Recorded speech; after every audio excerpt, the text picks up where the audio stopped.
நாடாளுமன்ற மக்களவை கூட்டத்தில் பாஸ் டிஏபி கட்சி நாடாளுமன்ற உறுப்பினர்களிடையே கடுமையான வாக்குவாதம் ஏற்பட்ட நிலையில் பொறுமையை இழந்த சபாநாயகர் தான்ஸ்ரீ ஜொஹாரி அப்துல் மூளையை பயன்படுத்துங்கள் என கடுமையாக திட்டினார்.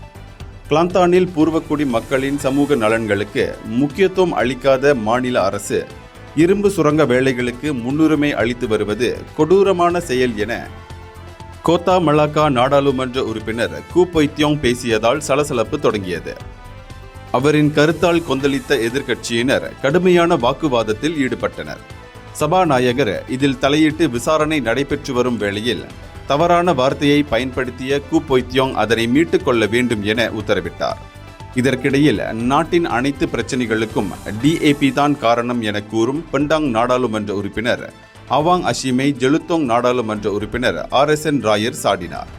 டிஏபியினால் தான் நாடு பாழடைந்து விட்டது, அதோடு டிஏபி இஸ்லாத்திற்கு எதிரானது என அவாங் அஷிம் மீண்டும் பேசியதால் சலசலப்பு அதிகரித்தது. நாடாளுமன்ற உறுப்பினர்களை அமைதிப்படுத்திய சபாநாயகர் அவாங் அஷிம் எல்லை மீறி பேசுவதாக சாடினார். படித்த பட்டதாரியை போல் நடந்து கொள்ளுங்கள் என அறிவுறுத்தினார்.